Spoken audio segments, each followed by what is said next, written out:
Annika Wells did not pay $94,000 on a commercial flight, even if it was business class or gold class, whatever it was.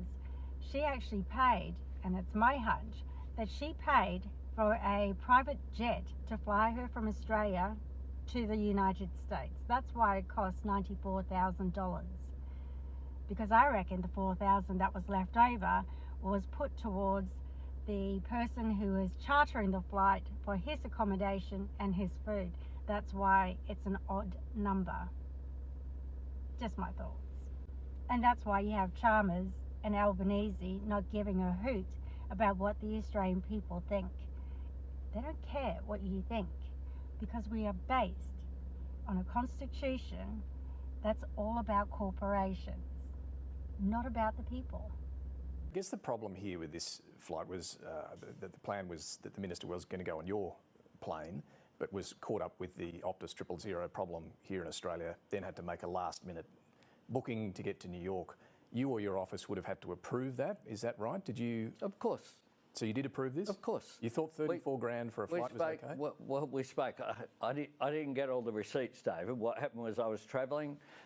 We spoke on the Friday night. We spoke again on the Saturday morning before I departed, and made the decision that Minister Wells would stay. So this was your call? To deal with these issues. Well, we did it. As a government, we make calls, David. But on this decision to go ahead with that flight, that's your decision? We make decisions as a government, David.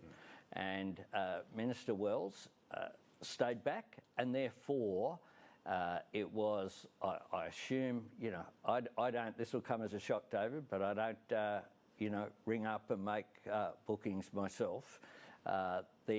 But you or your office had to approve that flight cost? Of course. And we spoke on the morning, right. And Minister Wells travelled. It was a very significant event for Australia. We go Cam, then yourself, then we're finished. Treasurer, a lot of talk about rules there, but can I ask you to talk to Australian households who you've just told are now going to lose their energy bill rebate after Christmas? How should they feel, and how do you feel when they see Annika Wells out there spending like it's Black Friday on expensive dinners in Paris and trips overseas and ski trips in Thredbo? How should they view that, and how does that make you feel when you're trying to find savings in MAFO? Well, look, as I've said on another number of occasions already, and in other ways as well. You said people are concerned about it. Last one. Are you concerned about it, Treasurer? I've answered your question, Does it concern you, Treasurer? I've answered your question, Cam. Thank you. Treasurer, do you think it's fair, given you're here talking about the difficult economic climate, the fact that difficult decisions need to be made, quite blatantly, like, is it fair for taxpayers to be paying for business class flights as part of the family reunion allowance when households are making difficult decisions about electricity bills, school fees, and it's an expensive time of year? Yeah, thanks very much. I refer you to the same answer I gave to Cam a moment ago. Thanks very much.